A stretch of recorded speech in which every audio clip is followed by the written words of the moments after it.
And we are back. Welcome to Redemption HQ. This is our first part of a two-parter for Smart Hero Archetype from the Vault. I am Brobarian, and I am joined today with Spectral Force, Harlan, and Robert. Gentlemen, how are you doing today? Not too bad, not too bad. Staying warm in a freezing weather. Well, it's not quite freezing up here, but it is a little bit chilly. So I have a nice little blankie on. No shame in my game. Well, that's a smart hero plan right there. I like that image. Whoa. Let's keep this PG, guys. I'm just sitting in my underwear, so, whatever. That's why I got my camera off. Ooh, you perv. Ladies and gentlemen, please subscribe to his OnlyFans. Yeah. You'll be the only fan. Yeah. With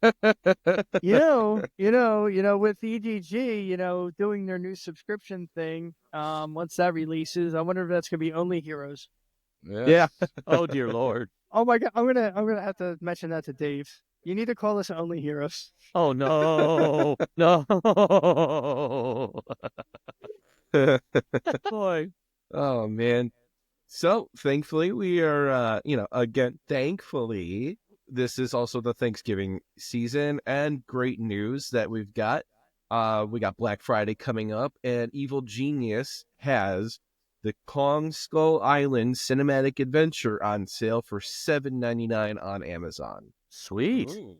So wow, that's more than 50% off. Yeah. So if you've got any friends out there who don't have the book, you can pick it up, grab a few extra copies just for yourself even. That is so cheap. You could you could buy up several copies and run a public game and just pass out the book even. It's pretty, that's a great deal as far as I'm concerned. So any other news on the slate?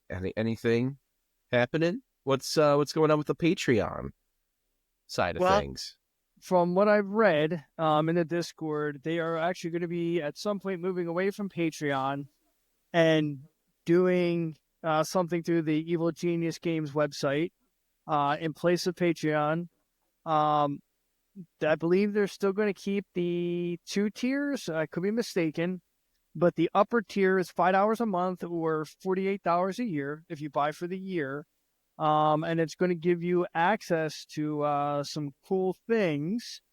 Let me check the Discord real quick because I'm drawing a blank on all the options and I don't want to leave anything out. Remember, they were kicking around the idea of possibly giving out coupons for goods in their store, if I'm not mistaken. All right, I've got it here now. David posted for $5 a month or $48 per year, you are a hero tier subscriber. For that, you get the following. And this could still be subject to change. I don't want to, say, hey, this is what it's going to be, but this is what was proposed. Right. Access to digital copies of our books, free material, and copies of what you've recently bought will be available. 2 credits to redeem exclusive content. See details, credits below. The ability to access books offline, share books with friends. Interactive character building, coming soon. Access to the system reference documents, aka the SRD. 20% off physical sales. Private chat group for polls, etc. Badges, etc. So this is kind of sounding a little bit kind of like D&D's D&D Beyond, but for everyday heroes. Mm-hmm. Maybe not in depth. We'll have to see when it comes out. Maybe we can convince Dave to let us beta test. The credits. Subscribers get 2 credits per month. Each credit is worth about $5 of material. So for your $5 monthly subscription or $48 a year, every month for 12 months, you essentially get $10 credit in the store. The credits can accumulate. So if you don't decide to buy anything for like 4 months, you'll have 8 credits, which is about $40. There will be other ways to earn credits, like volunteering as a GM. So the 4 of us can earn credits that way too. I'm down. Yep. These credits can be used to buy any of our digital products, including our monthly releases. If your subscription, I guess Dave meant to say either expires or gets put on hold, your credits freeze. And if you resume your subscription, the credits will become available again. And it says, again, this will replace the Patreon subscription. Okay. That works. So it sounds like if we do have a subscription, then that would be carried over, kind of grandfathered in. Yeah. Okay. Yeah, it'll basically it will replace like the Patreon at some point, but it carries over a lot of benefits and adds a few other ones, and insulates it into like Evil Genius Games itself. Right. That's a nice so they're idea. not paying the Patreon fees or anything like that. Yeah, I was they just gonna say- up their their taxes on it. So like if you're on a Ooh. Patreon, like through there, you're actually paying a little bit more these days. So it saves them money, which means that it can be put back into Everyday Heroes and all that supplemental stuff. Yeah, Now- not that middleman. I Yeah. do believe someone asked in the Discord, it says 20% of physical sales is mighty generous. No, I believe that's a postal that might apply to the PDFs as well. I just saw it. Where do we go? And it's all subject to change, but yeah, that's the initial idea of it. There is once we get through this, there is something else I want to bring up as far as news that is actually a pretty fun up and coming thing that I definitely want to put on the pod. Okay, give me one more second here. I did find it. It says, what about 20% off PDF sales? I'm okay with not, just wondering. That was Thenamine. And Dave replied, yes, 20% off all of it. So not only the physical copies, the Whoa. PDFs as well. Hot Cool. That's dang. huge. And I do believe the core rulebook is $30 for a Mhm. PDF. So 20% of that it drops it down to $24. And I'm not sure what the vault's going for. It's pretty like- close to the same, but that's less than $50 a year. Like that's a pretty solid deal. Right. And you let your credits build up, you could get a book end up for free. Yeah. So, I definitely think I am going to go into this. For the $48 a year. We'll have to see when it starts. Hopefully after Christmas, so I get my gift buying out of the way and have a little bit more money to spend back on myself. I have to buy for my my now 3 nieces and my nephew. Nobody else gets anything from Uncle Scrooge here, but bah humbug. But my 3 nieces and my newest niece is only going to be about 8 weeks old when Christmas comes around. Oh, So the nephew's 3 and the older nieces are 9 going on 10 in February and 7 going on 8 in May. So now they're starting to get older. Presents become a little bit more expensive. I can't just go shopping at Five Below. right. Well, So what news did you have, bro? oh, it was actually Harlan. was- Harlan, I'm sorry. I thought it was No, you're bro that good. was saying it. Harlan, what news do you have? So, this is slated for January 24th to the 26th. It is Nacho Con Line. So myself, Lee, and what was I gonna say? Some other A guy. few. I don't know why. Edward Van Order, and Lee Anderson and myself, who are all like the division heads for the online Ego game. We started putting together a proposal for a online convention for Evil Genius Games and the Oh, Ego cool. program, and it is formulated into Nacho Con Line. I love that. Is this going to be on the official Discord? Or is this going to take yes. place elsewhere? Okay. It'll be Sweet. running through the official Discord. We're still hammering out all the details, but we just are putting together the rough draft for the convention itself. So it'll be a handful of panels for running Ego stuff. We're going to have some of the Evil Genius Games employees in there doing some panels. We're going to have sessions, all the stuff you'd have at a normal in-person con, including a multi-table event, similar to, I guess, what they did for Highlander at, I want to say it was Gen Con? I know they did some. I know they did it Origins. I don't Oh, know if yeah. they did it at Origins. Gen They- Con. Origins. That's They did what it Origins, was. yeah. I was there So- at the original Dark Gathering, and then there was Yes. a similar event this year. So we're going to be doing something similar to that at the online convention. Now, More what platform- details will be forthcoming. Have you guys decided on what virtual platform you're using to run these games, so our audience knows? Right now we're looking at Roll20, but that's not quite set in stone because I know people are using different platforms. So we'll probably come to a consensus as we finalize everything. Now, I know Kodiak has put out a community version of the core rulebooks, and he is working on the Vault. I need to prod myself in the ass so I can start learning the mods creation process for Fantasy Grounds. So Fantasy Grounds at some point will be an option. I've just been lazy. I'm not gonna lie. Like, I've watched some tutorial videos, and I just been a little bit unmotivated and lazy. But I am off Thanksgiving, so I might put some time into working on Plot 1 to see how much I can get done on that, Cool. to get that in for Fantasy Grounds, since that's my primary focus right now until my 3D VTT gets further along developed to be able to create the rule systems in that as well. Anybody There'll else be have more info on the online convention forthcoming.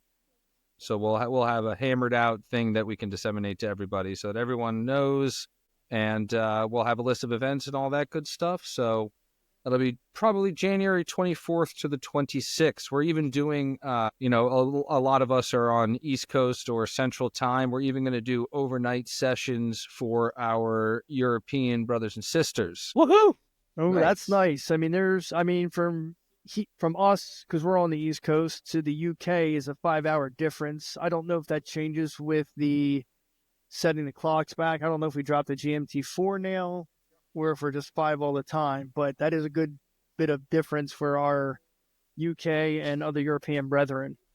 Yes, there's enough Aye. of them out there that we wanted to make sure that they could get involved as well. So we'll be running games in those later slots too. Later slots our time. So yeah.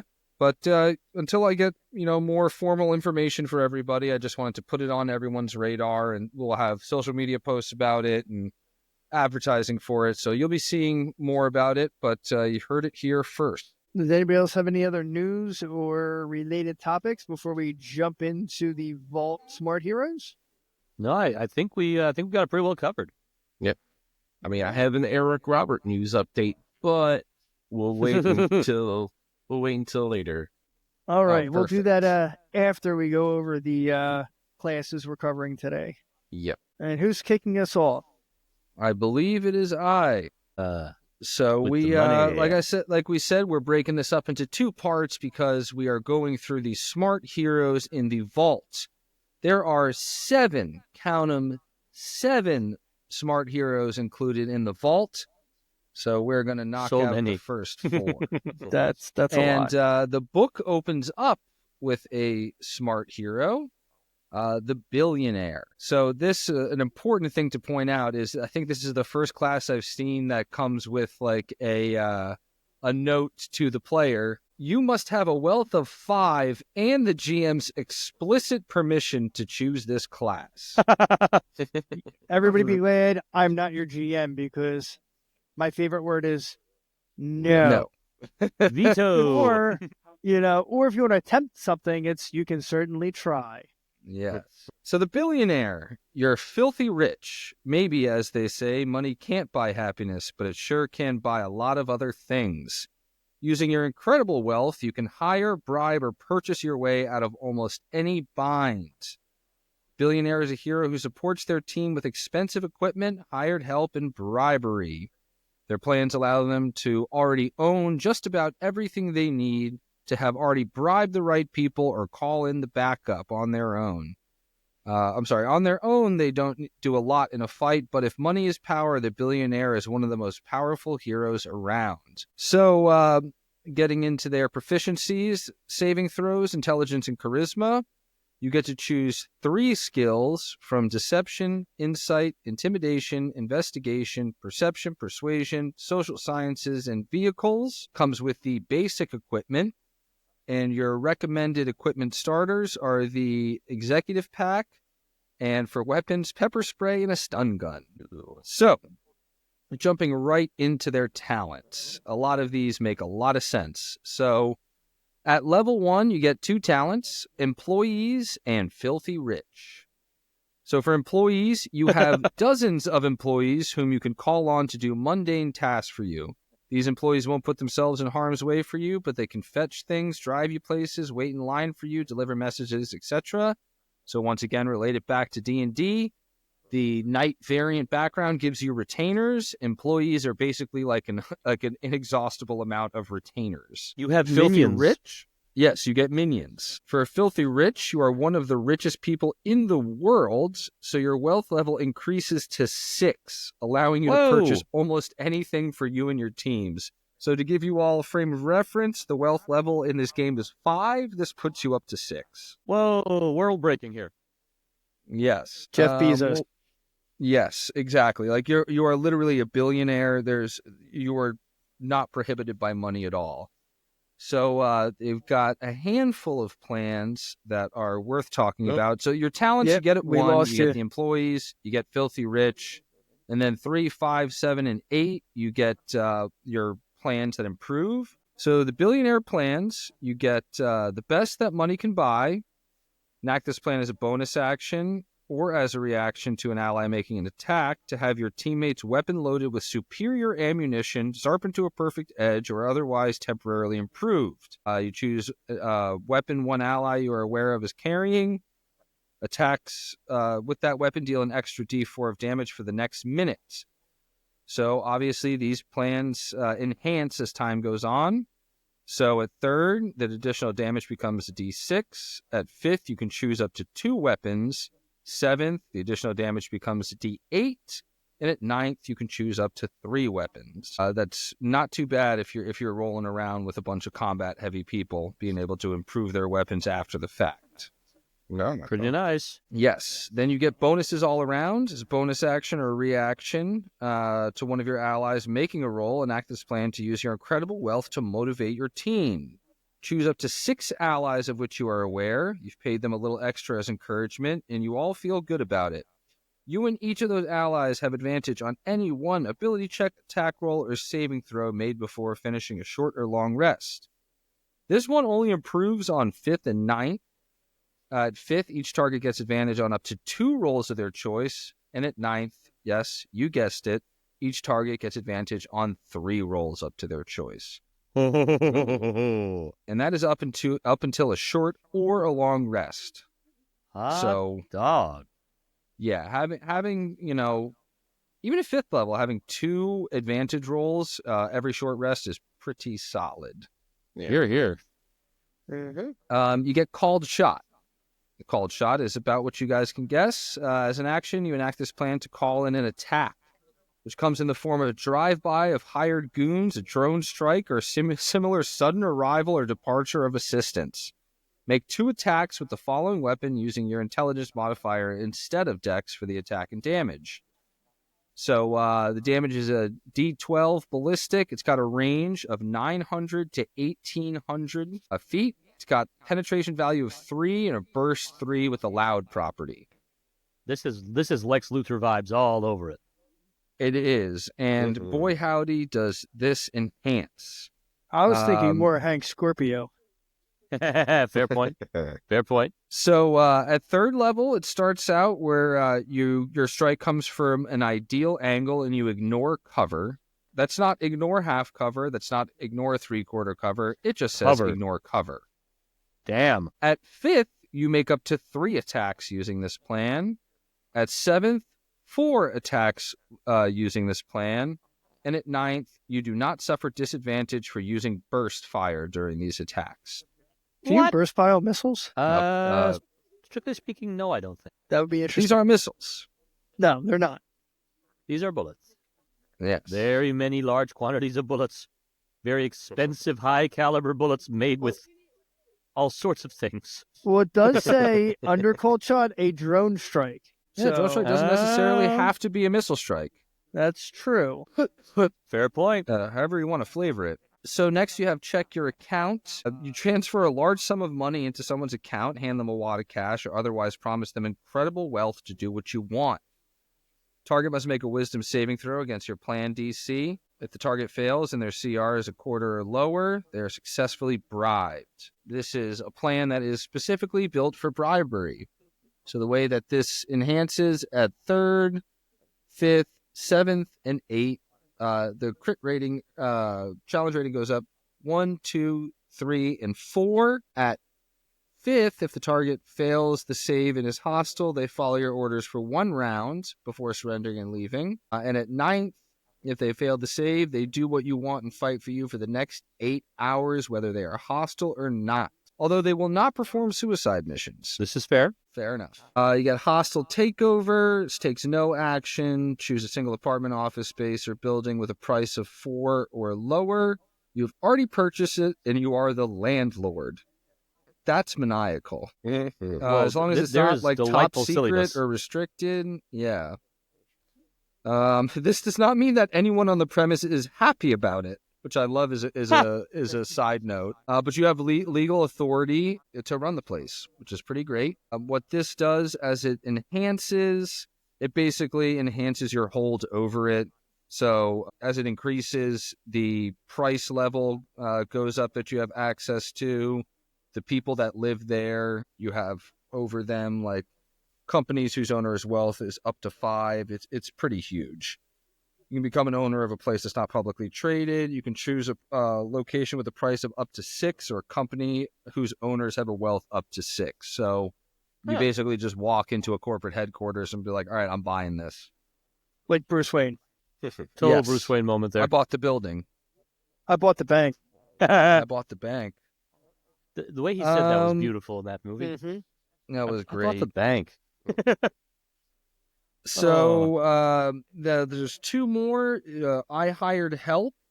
Love that. Which it's a free action. It goes into inventing contacts, basically. So 3rd through 9th, it goes up. The contact has a level 4 in one category, or level 3 in 2 categories. And then, it goes up from there. Invent 2 contacts instead of 1 in the same category, and increases favors. Contacts are a great little mechanic that, if used well by your GM, can really increase your chances in missions. And then I think my favorite one is the last one. My satellite is in position. You have access to a variety of expensive spy satellites in orbit. When you enact this plan as an action, you already have 1 satellite positioned to look just where you need to. Choose a 1-mile radius anywhere on the planet. You have real-time access to footage from this area directly above it for the next 10 minutes, or until you enact this plan again. As long as you have a cell phone or other device capable of viewing the video, the satellite is powerful enough to clearly see any object as small as a baseball. Let that sink in for a second. You can't use that on the golf course to find your lost golf ball, though. No, it's slightly smaller, but Yeah, I mean, that's beautiful. Yeah. Now, obviously, it has limitations. If things are indoor under dense tree cover, you can see you are not indoors and not in dense tree cover. You get advantage on seeing things, navigation, avoiding surprise, and keeping track of an enemy. By 9th level, you gain access to an array of satellites that can scan the chosen area from a variety of angles, providing you a 3-dimensional view of the area. You still can't see through objects, nor can you see underneath, but an object less than 100 feet in the air, you just have a full view of the Earth anywhere. So there's a reason that this class is contingent on whether your GM will allow you to take it, and your wealth being 5. Yeah, this is definitely a game breaker if used by the certain type of player. I would use this as an NPC that players would work for. Like, absolutely. Say they ran their own private military contractor, or a clandestine intelligence operation, that's privately run. That's the NPC would run the business. That's how I would use the billionaire character. I'm getting some David Xanatos vibes from Gargoyles here. Heavy manipulator, Oh, God, gargoyles. lots. I have to bring it up at least once a month. Definitely getting some Xanatos vibes from this. So yeah, agree. that is our billionaire class. All right, next up, we have the combat engineer. Do you guys know the difference between a civil engineer and a combat engineer? Weapons. Civil engineer builds Lots of targets. explosives. A civil engineer builds targets for the combat engineer. You know, buildings, bridges, you know, and anything in between, outhouses. Parks, train stations, anything Yeah. anything with a longitude and a latitude on it. Yeah, pretty much. So let's see. Combat engineer.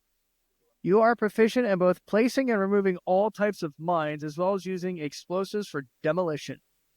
You are an expert in creating fortifications to set up strong defensive positions for your team, as well as overcoming enemy fortifications. With your help, your team can move safely while ensuring that your enemies can't. Combat engineers are also capable fighters who also have access to an array of useful plans. Most of their plans center around overcoming obstacles or creating obstacles for their enemies. Engineers are advised to stick to cover and use ranged weapons whenever possible, since they don't have many personal defenses. Efficiencies. Saving throws are Dex and Intelligence. You get to choose 3 skills from arts and crafts, athletics, computers, endurance, investigation, natural sciences, perception, security, stealth, and vehicles. It's hard to choose 3 from those. Wow, that's a real Renaissance man's list there. It is. Equipment is basic, advanced, and military. Mechanical expertise, gain expertise in mechanics. Recommended equipment is combat engineer pack, grenade launcher, demolition charges. Let's see, our talent. Level 1, I've had worse, and trajectory. Level 3 is a plan improvement. Level 5, advanced combat training, which I do believe is a second attack. Mm-hmm. I think this is the first one of the smart heroes to have that. Yeah. And also plans improve, and then level 7 and 9 are also plan improvements. So I've had worse. You have advantage in all saving throws that are normally allowed against any effect that deals explosive or fire damage. Whoa. You also Sick. have advantage on saving throws made to avoid the deafened condition. Finally, you can automatically remove the burning condition from yourself as a bonus action. Always nice. Trajectory. You can use your intelligence bonus instead of your dexterity bonus when making attack rolls with thrown or launched explosives and with weapons with the artillery trait. Who's got that 105 millimeter cannon now? Advanced combat training. Once during your turn, when you take the attack action, you can make 2 attacks as part of that action. So that's your basic upgrades. On to plans, which there are a few. At the last second, enact this plan as an action to immediately disarm any explosive device, any mechanical trap, or any device with a countdown timer. You must be adjacent to the device or trap to enact this plan and must have both hands free. So put that in your big gulp. 3rd level, you can do this with 1 hand free. 5th, you can enact this plan by making a special range attack with a weapon that you are holding against a device in your line of sight and within the weapon's range. The attack does not require an attack roll and automatically hits the device, effectively disarming it. So if you see a booby trap, you can shoot it. 7th level, you can enact this plan as a reaction to a device activating. And 9th level, regain your reaction if you enact this plan as a reaction, but do not regain it again until the beginning of your next turn. All right, so that's a pretty good one. Mm-hmm. I like the sound of this one. Bring it down. Monument.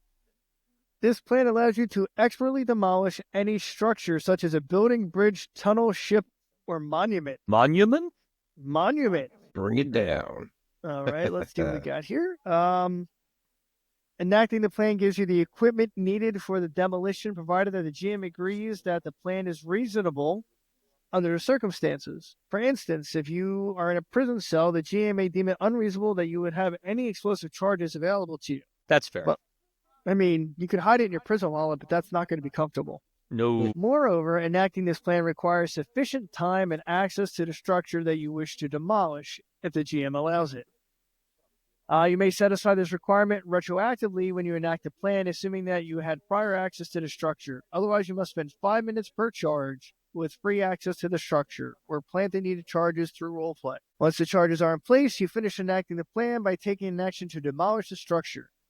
You need to make an ability check when using Bring It Down. It is considered a success result. Anyone in the structure at the time the plan is enacted may be in serious danger.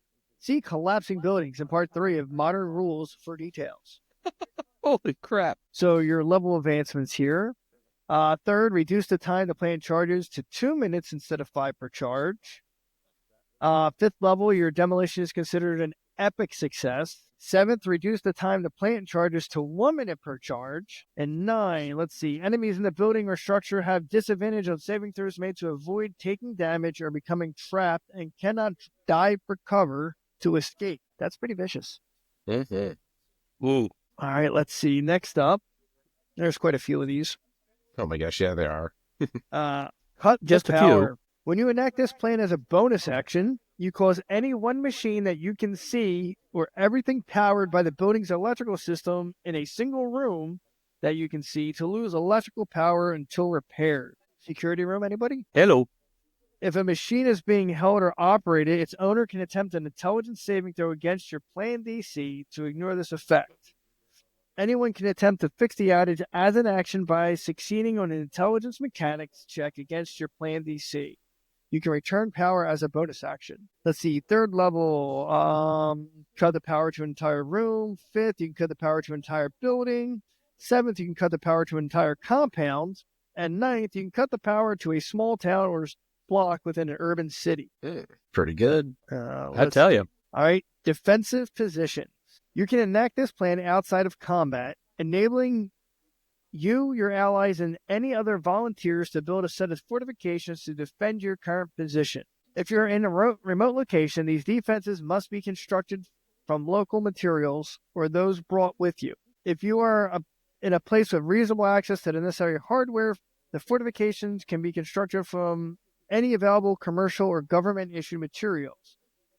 However, if you have the right tool plan, you can also activate that plan, thanks to your excellent planning, to supply materials or ordnance not otherwise available.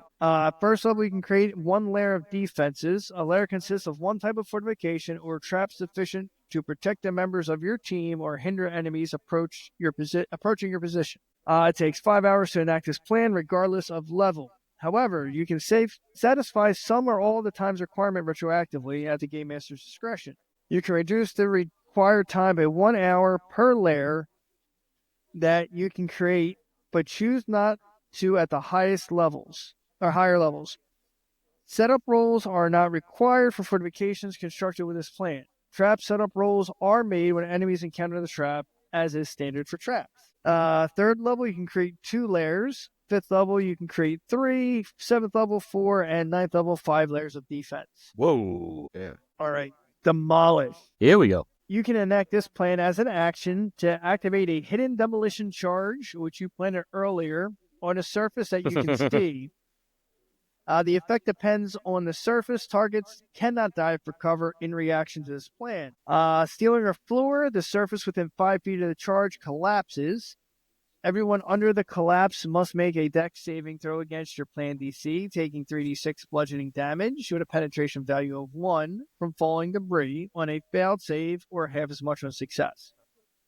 Anyone standing on the collapsed surface must make a dex saving throw against your plan DC, taking 3d6 explosive damage, PV of 4, on a failed save or half as much on a success.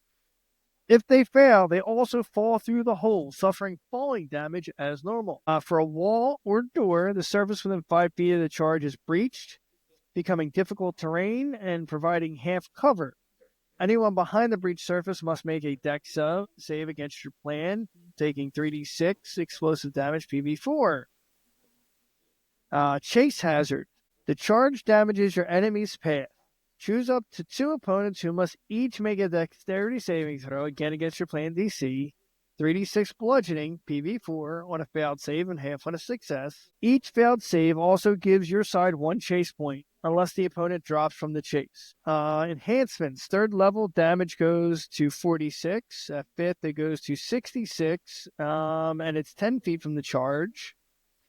7th is 76, and at 9th level, it's 96, and 20 feet of surface will collapse or breach. And then during a chase, you can do up to 6 opponents. All right, we have good as new. You can enact this plan during a short rest to completely repair any piece of broken equipment, any small structure or vehicle, even if the vehicle is totaled. The item might still show some cosmetic damage, but is fully functional.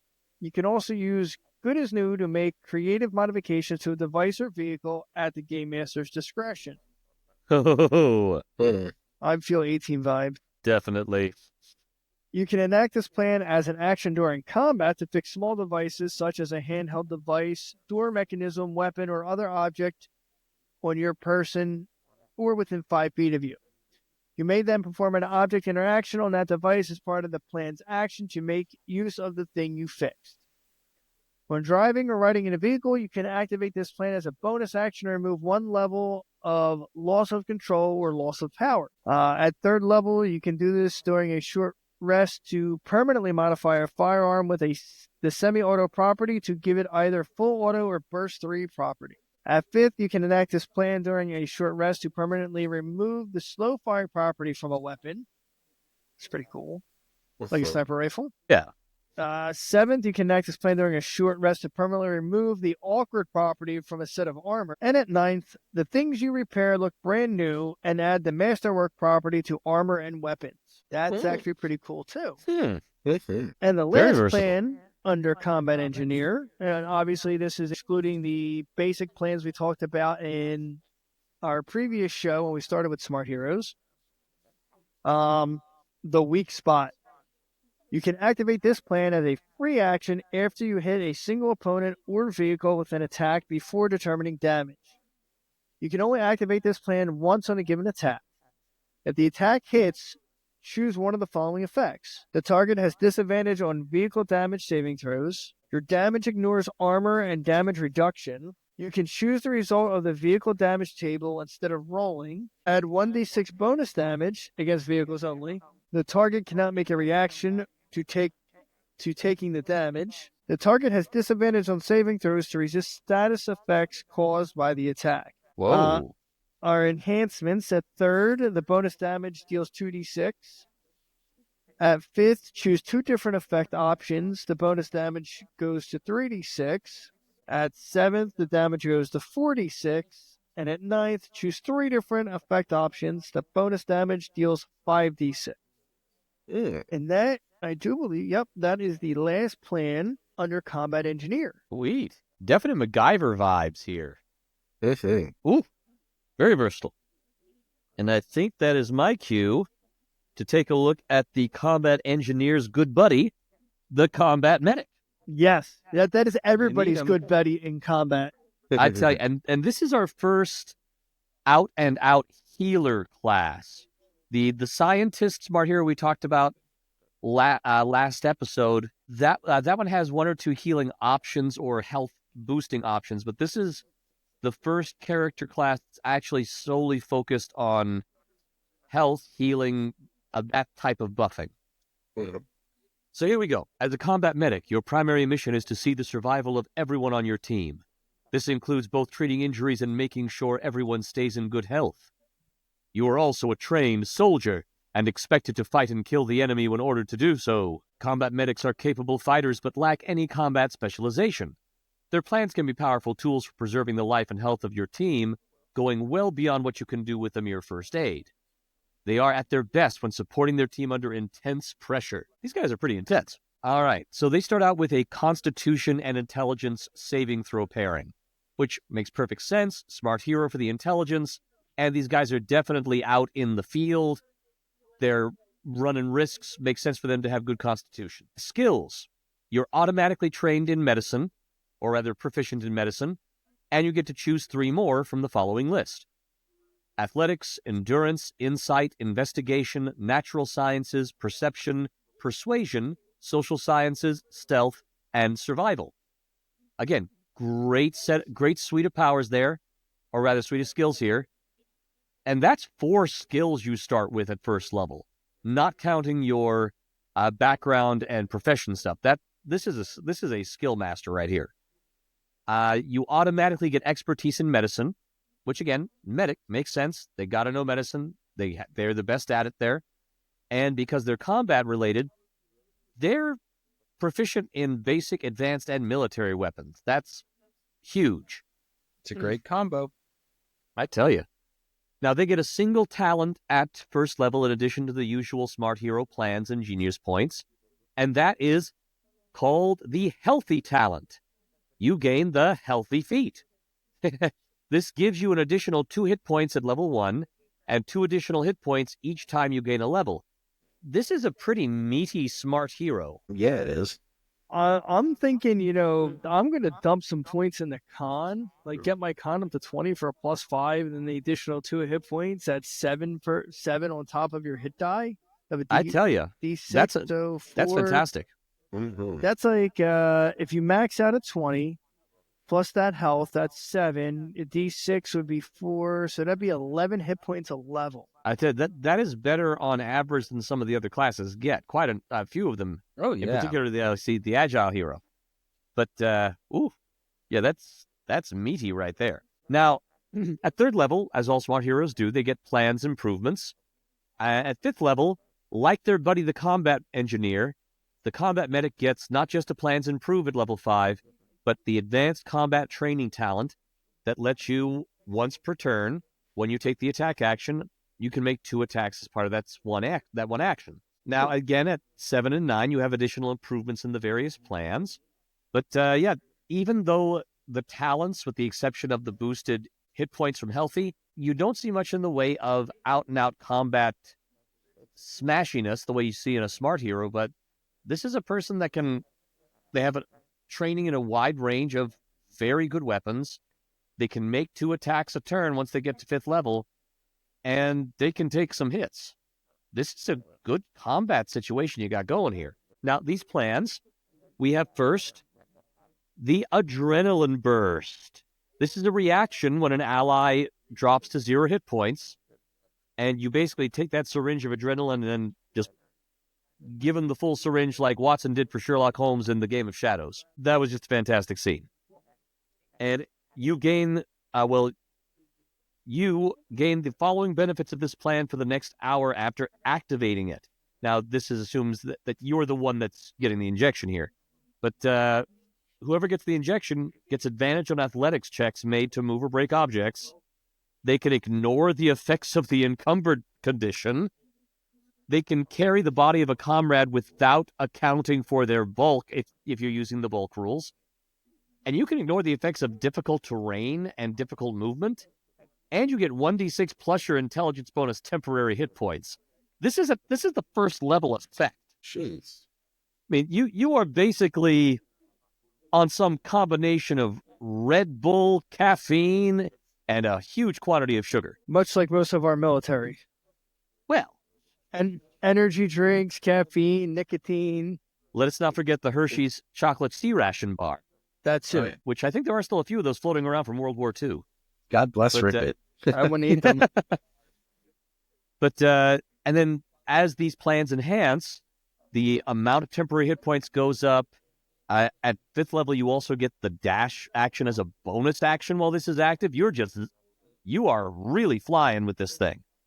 And at 9th level, you also get the additional bonus action option, the dodge bonus action.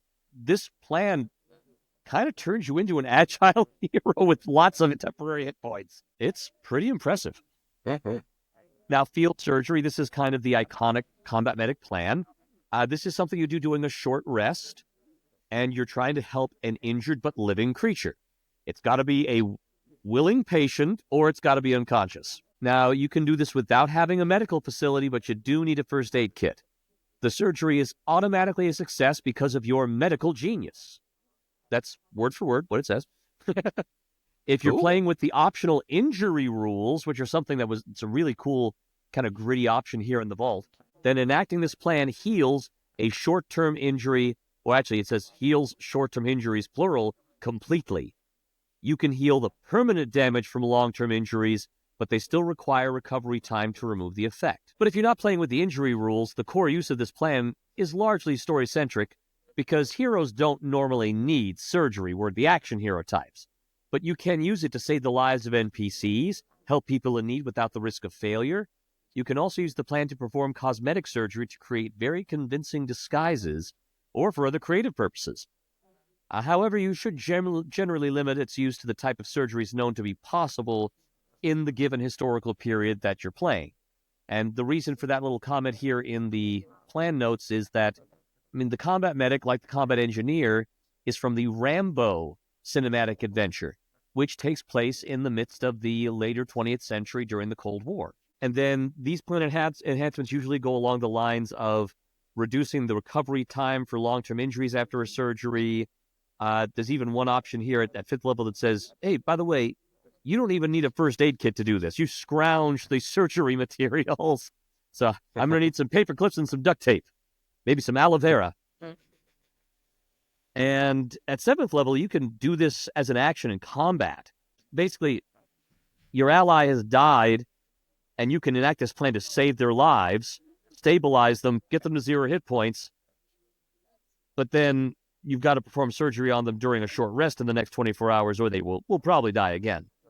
But so this is instant get-out-of-death-free card here. Now, interestingly, the surgery is considered a part of enacting the plan if you do this as an action in combat. So the action you do to stabilize them and the surgery you do after, that counts as a single expenditure of 1 genius point for the one plan. That's pretty economical. Yeah, Yeah, that's good. And then we come to It's Not So Bad. You skipped the 9th level one. Oh, that I did. 9th level one says you can now use this plan on an ally who has died in the last hour, not just in the moments after their death. So yeah, this is pretty boss at making sure the rest of your team stays boss and Lazarus alive. Pit style. Very Ra's al Ghul vibes there. But without the, creepy insanity after effect. So that's it's my not so favorite bad. part. Oh, that is a really fun part. It's true. So It's Not So Bad is an action to enact. And basically you deliver a remedy to yourself or someone at 5 feet of you. And you basically realize, oh, wait a minute. This sucking chest wound or this tropical spider's poison isn't nearly as serious as you first appeared. It's like that bit in Arnold Schwarzenegger, when he was that Last Action Hero film guy, when he gets back into the movie world, all those bullet holes are just flesh wounds to him. Basically, it says that you can quickly remove one of the following conditions, and this is a nice list of conditions you can remove. Bleeding, burning, distracted, prone, frightened, or you could remove 1 level of intoxication or exhaustion. This is really nice. It's a great debuff remover.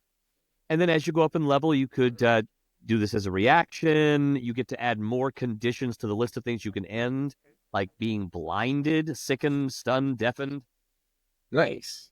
Eventually, you can even remove paralysis, unconsciousness, and the number of levels of exhaustion or intoxication you can remove keeps climbing with these level advancements. And the coup de grace here, or rather the anti-coup de grace, at 9th level is that you can enact this plan to end the effects of a disease instead of just removing a condition. I know, there's probably a bunch of Marines that could benefit from this for syphilis. Probably. I was thinking more along the lines of, the whole zombie virus thing in the monster section, or the opponent section. But yeah, that would certainly be a use for it. And then you got Hit 'em where it hurts. This is a free action after you hit an opponent, but before you deal damage. You can only activate this plan once during a given attack. In addition to the normal damage dealt, you get to apply one of the following options. You can distract the target to the end of your turn, drop their movement rate to 0 to the end of their next turn, deal an extra 1d6 damage bonus because you're hitting the nerve clusters, you're hitting between the legs, you you are knocking these folks silly. And as you advance through 3rd, 5th, 7th, and 9th level, you add additional dice at each of those things to the possible bonus damage. You can choose to frighten someone or sicken them, even stun them or paralyze them. This is a really good combat plan. It doesn't take up an action in the action economy, and it turns you into basically Iron Fist for all basic intents and purposes. Right. And, I love this. Just take this. My headcanon wants to add the phrase, and call me in the morning. This is an action, and you administer prescription-grade combat drugs to yourself or to an adjacent ally, granting a range of temporary benefits. And basically, you choose one of the 3 possible options of a stimulant, a depressant, an opiate. These, by turn, the stimulant will make you immune to exhaustion for 2 days. Literally, it's for 48 hours, 2 days. Or until you complete a long rest. Although, because you're immune to exhaustion, you might not take a long rest for 2 days. Advantage on perception for locating traps or hidden enemies. The depressants make you immune to the distracted and frightened conditions, give you advantage on wisdom saves, and this, again, lasts until you complete a long rest. This plan is not just a single combat long, but we're talking as long as you keep going until the rest. Sounds like a party, too. I tell you. Now, the opiates grant temporary hit points and advantage on con saves. And when you think about it, that makes sense. This is the stuff you would have for emergency field medicine, pain management, anesthesia. And these are references to, if I remember correctly, in various parts of the Cold War, most notably over in the Vietnam War, there were attempts at seeing if there could be ways to chemically enhance combat performance or help deal with exhaustion or help dampen down some of the panic of the battlefield, things like that. And this thing, as you go up in levels, you can administer more than one of those options and gain, once you get to 7th level, you can get all 3 of these options in one character. I mean, this making them a veritable super soldier right here. Mm-hmm. Whoa.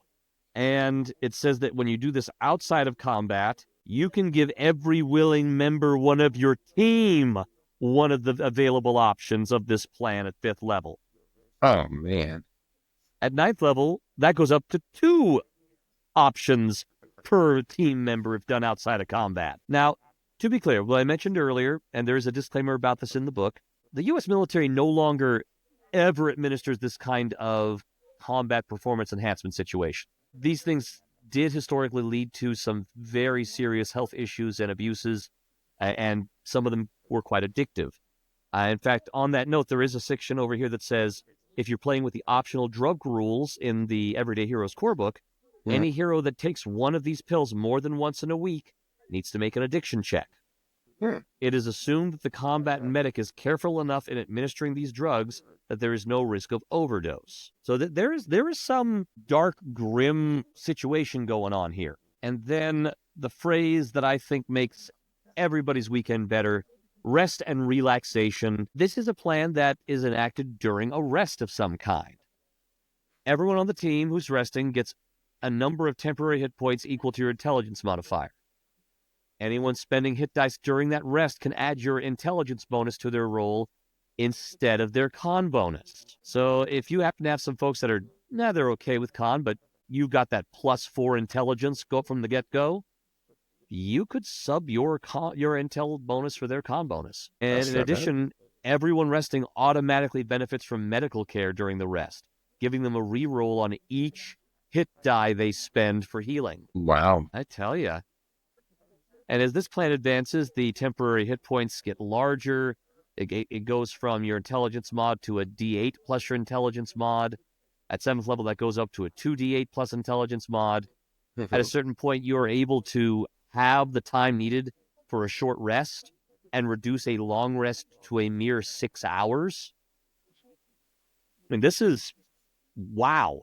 If you're playing an exploration-heavy situation, or you're gotten really beaten up and banged up by a rival enemy, this is a lifesaver. I mean that literally. Now, because I'm not looking at it in the book, the reroll, does it allow you to take the better number, or is it reroll and take whatever the reroll is? Is there a rule for that? That's a fair question. That is a fair question. I wonder, Sig will probably comment down below and let us know what their intention was. I'm sure he will. Oh yeah. We love you, Sig. Actually, Yeah, I it just looks like used this in not this particular thing, but something similar in Assignment 6 when I ran that, and it was giving them a reroll on each hit die spent. So yeah, what I did based on what was written, and it's very similar to this, is they took the better roll. Okay. And that would make sense. This Fair. is something you spent a genius point on. Yeah. And by the way, I almost forgot the pinnacle of this plan at 9th level. Your long rests let you get all your spent hit dice back. This is something that you don't tend to see outside of a specific major mutation in the Vault optional rules or outside of the chosen Wise Hero class. And that brings us to our last combat medic plan. You'll be okay. You can activate this plan as an action to restore health to an adjacent ally who is already at 0 hit points. The target may immediately spend 1 hit die and add their con modifier to regain hit points equal to the result. We're not talking temporary hit points. We're talking actual healing. Now, it does draw on the resources and vital life force of the patient, which I think is a really cool both meta-narrative and mechanical concept. But this is someone's down for the count. You rush over to them, you turn them around, you take their pulse, and they're just sleeping. It's fine. We're good. We're good here. And the number of the patient's hit die that they can spend to roll increases with each plan improvement, and the target can even regain spent hit die when they activate this plan before they spend any. And so you go to somebody that's already tapped out their maybe they're a post frenzy scrapper tough hero. They're down for the count. They've spent all their hit dice. Yeah, you can give at 3rd level. You can give one of those hit dice back to them and let them spend that. It's pretty insane. And at later levels, the target can stand up immediately as a free action, get an additional hit die returned to them before the plan is activated. And each hit die. It is. And comparatively to the D20 Modern Paramedic, the Combat Medic blows that one out of the water. Yeah. Right. It's just, it's the healing capabilities is far better. Oh my gosh. And having that striking balance, it's the superior version for sure between the D20 Modern and Everyday Hero for sure. Eric, it brings us to our Eric Robert news, as a matter of fact, because an exclusive Saragato movie trailer. It's a new drama. Eric Roberts plays a doctor. So there you go. Eric Roberts is going to be in a new film, Saragato. Or I'm not really sure exactly what it's about. Let's see. The Saragato trailer sees Yasha Matsu play a character named Grace Stanton, a woman whose life comes crashing down when she receives an unfortunate medical diagnosis.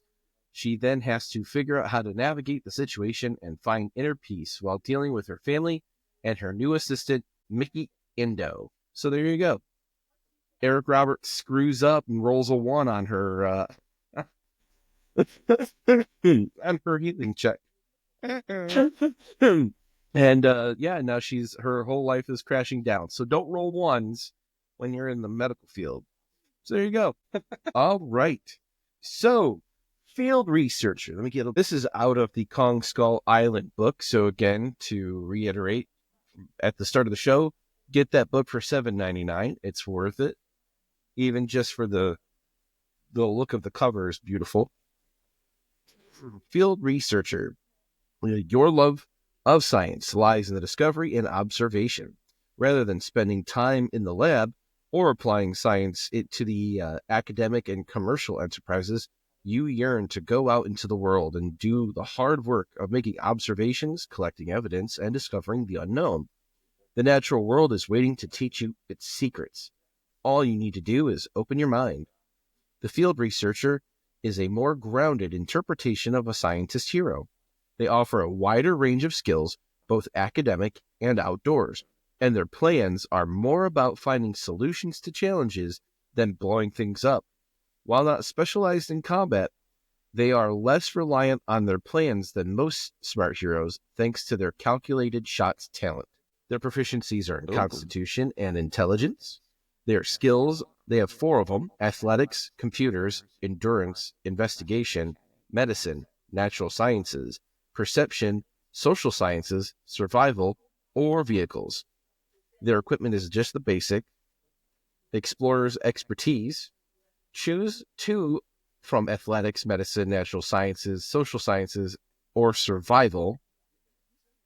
You must be proficient in a skill to take the expertise in these skills. Now, they recommend the Explorer's Pack or the Scientist's Pack, and they have a hunting rifle as their weapon. So as it mentioned, they get calculated shots as one of their first-class abilities. They also get durability.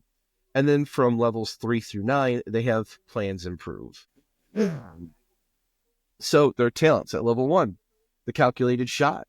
You can use your intelligence modifier instead of your dexterity modifier for attack rolls and damage rolls with ranged weapons you are proficient with. In durability, you get a lot more exercise than most scientists.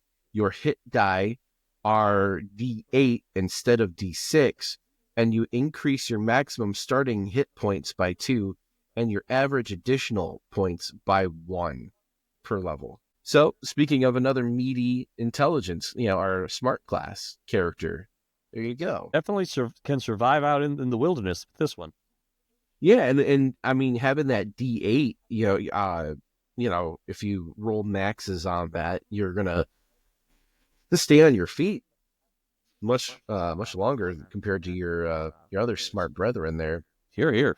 All right. This is gonna be Indiana Jones vibes. Very much so. Yeah, I'm picking up Nice. Yeah, I never even would have thought about that. No, that makes sense. Let's see. Field research plans. I can understand it. You can enact this plan after spending at least 1 hour studying a written language or listening to a spoken language. For the next 24 hours, you have a rudimentary grasp on the language. Study of written text allows you to read and write, while listening to the spoken language allows you to comprehend and speak it. After 24 hours, you need to enact the plan again to continue to use the language, but you do not need any additional study time. At your GM's discretion, after an adventure in which the study time is reduced to 10 minutes. At 5th level, the study time is reduced to 1 minute. 7th level, you can ignore the study time requirement and learn the language as an action. And at 9th level, you permanently learn any language that you use this plan with. I did the math. The next plan, you can enact this plan in combat as a bonus action to ensure your next ranged attack this turn automatically hits your target. You must know the location of the target. You can also use this plan anytime you make a roll to use explosives or drugs, or in any other situation in which you might need an ability check to measure out the right amount of something to use to achieve a desired effect. You automatically succeed at the ability check. You must finish a long rest before you can activate this plan again. At level 3, you use the non-combat portion of this plan and is no longer limited to once per rest. At 5th level, you now only need a short rest before you activate this plan in combat again. At 7th level, after using this plan, you can activate when a plan comes together without spending a genius point. And at 9th level, when using this plan to attack in combat, you automatically score a critical hit. So that's pretty sizable, especially in the Kong Skull Island adventure. You're fighting off those super species. That's a good way to bypass their natural armor there. Let's see. The next one is I Figured It Out. You can activate this plan after studying a piece of technology for 1 hour. You gain a thorough understanding of how it works. This allows you to operate the technology in a knowledgeable way. It does not give you the ability to hack, cheat, or otherwise abuse the system in a way that is not designed for, though it will give you advantage on any ability check to try and do so. While normally used to interact with technology, this plan can also be used to understand and interact with a social system, a workflow, a financial system, an ecological system, a bureaucratic system, or anything else along these lines. So that's pretty similar to like when they figured out that the crystals, when they got close enough or touched, it would shut off the gravity there in Godzilla Kong movie. I believe it was Okay. Yeah, because I believe it was the gal, the mom, who kind of figured that out in the process. I mean, of course, the iwi, they know how to use their own technology, but I'm pretty sure that she was the one that kind of sussed that out while she was looking at everything. So that's pretty good. The study time is reduced to 10 minutes. At 3, 5 is to 1. At 7, you ignore the study time requirements and can use this plan as an action, and it may still require an action or multiple actions to use the device or the system at the Game Master's discretion. And at 9th level, you now gain the knowledge needed to hack, destroy, or otherwise abuse the system without needing to make an ability check to do so. Whoa. Such activities may require 1 or more actions to accomplish this, but that's up to GM discretion. Okay, that's not too bad. I mean, that makes the 9th level pretty worthy of it. As far as I'm concerned, out of the first 3 I just read, figured it out. I don't know. It's maybe not the strongest one compared to, like, I did the math. At Right. 9th level, you scoring criticals is pretty damn solid. But let's go on to the 4th one. It has a weakness. You can activate this plan as an action in order to discover the potential weaknesses of an opponent during combat. You must be able to see the opponent clearly or have observed the opponent in combat in the past. The GM should describe to you a key piece of information or advice useful in either defeating the opponent or in surviving their attacks. This could be a low ability score, a vulnerable saving throw, or any other limitation deemed useful to the heroes. If the opponent has no weaknesses, then you can learn what its greatest strengths are, such as its most damaging attack, the range of its weapons, or its best saving throw.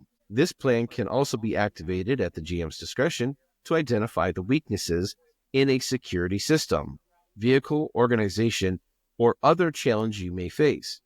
It does not solve the problem, only gives you useful advice on how the problem might be solved. While the GM should provide specific game data, it should come with an in-world description. For example, this book gives, the Death Jackal is known to be foolish and is easy to trick. It has a -4 wisdom saving throw. So at 3rd level, you gain 2 useful pieces of information, one strength and 1 weakness. At 5th, you can activate this plan as a bonus action. At 7th, you gain advantage on your attack rolls against the target until the end of combat. And at 9th, the target has disadvantage on attack rolls targeting you until the end of combat. I'm just a scientist. Is the next one. You can activate this plan. You roll initiative at the beginning of the combat encounter. Until the end of combat or until you end the effect through your actions, which will be listed down below, enemies do not consider you as a direct threat and will not target you directly with their attacks or other hostile actions. There are a number of actions you can take that will end this effect for all enemies. Whether in starting off, that's making a direct attack or a special attack against any of the enemies.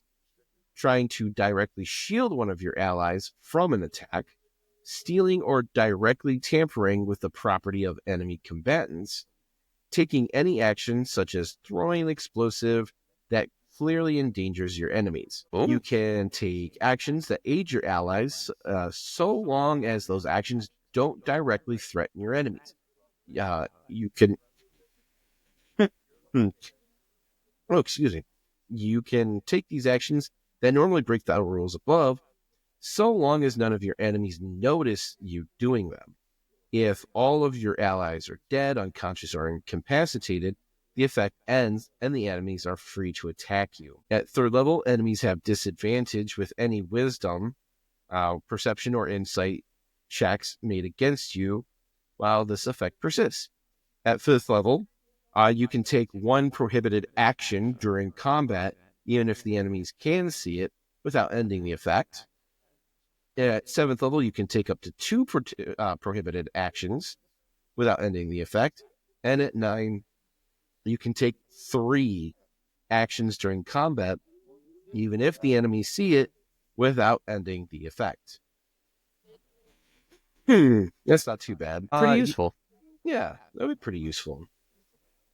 Especially when it comes to like stealing or tampering with properties, or being able to take 3 actions such as like throwing, 3 explosive vials of whatever, it's kind of pretty wild. Here's what could happen is the next one. You can activate this plan as a reaction before you or an ally is about to do something that you feel has some potential to result in a dangerous or negative outcome. This has 2 effects. Firstly, the GM must truthfully warn you about one potentially negative outcome or consequence of the plan or action.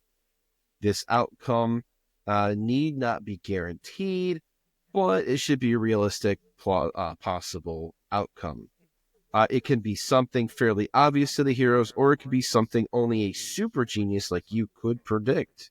You are welcome to add your own warnings and predictions after the GM has offered theirs.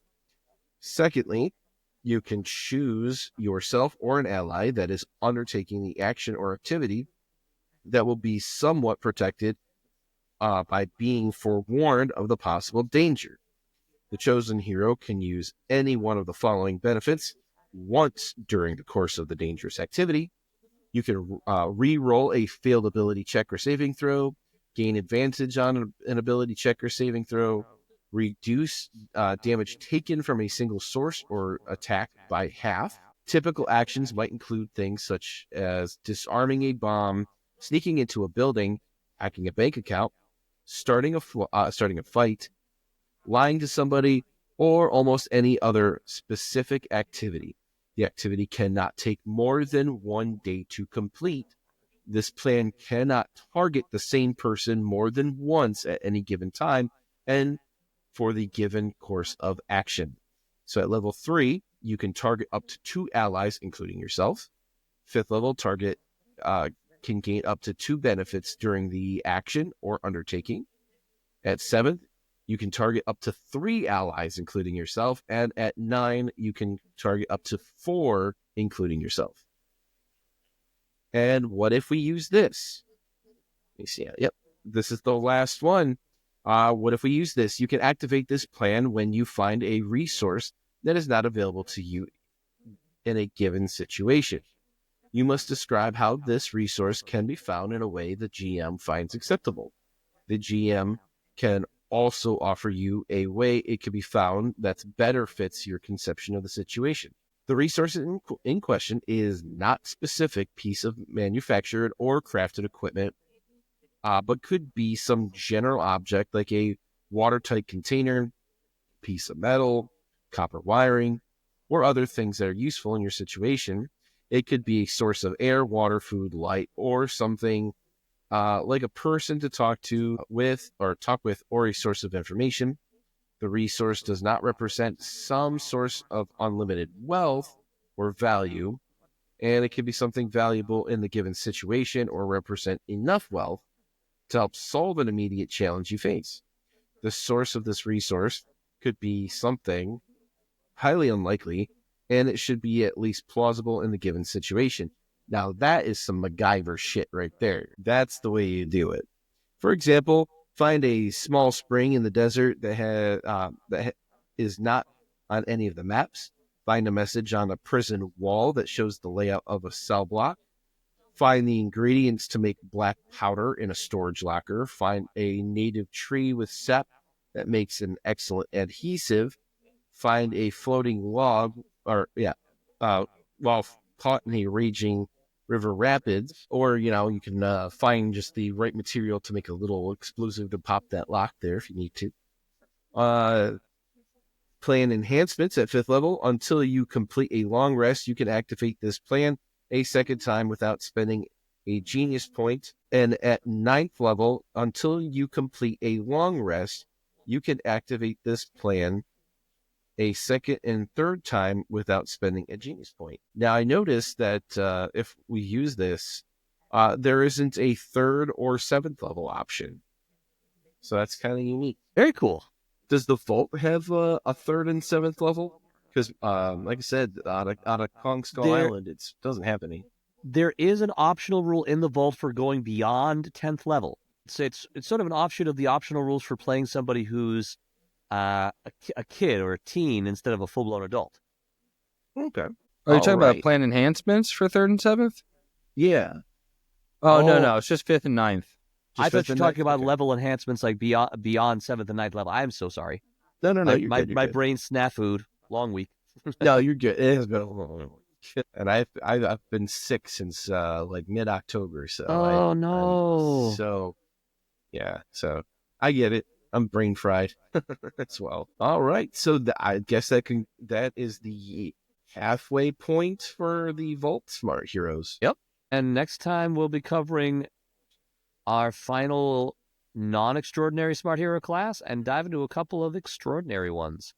Yeah. Was it the Martian Gadgeteer, Soothsayer, and what's the last The one? Strategist. Strategist. Oh, yeah. So that was one of my favorites. Very much. The Spider. Yes. Wasn't there was there a Smart Duelist? That would be the Strategist. That's the Strategist. Okay. Yes. Yeah, the Strategist is designed to be basically the immortal duelist that you see in the old Highlander films. Right. There we go. More on that next time. Yes, more on that next time. Beautiful. Truly. Well, All right. excellent, guys. Awesome. Well, I think that closes us out for the first half of the Vault Smart Heroes. Did you want to take us out? Sure. All right, everybody. Thank you again for joining us on this episode. If you don't like long episodes, well, tough luck. This is going to be a long one anyway, and the same with the next one. We hope that you enjoyed it all, and you've learned something, especially if you're new to the Everyday Heroes game. Sorry, I had to cough. And Good night. yeah, so make sure Good that night, you everybody. take full advantage Good of night, this everybody. Black See you Friday. next time. That's right. Oh, gosh, I got to batten down the hatches. Yeah, bro.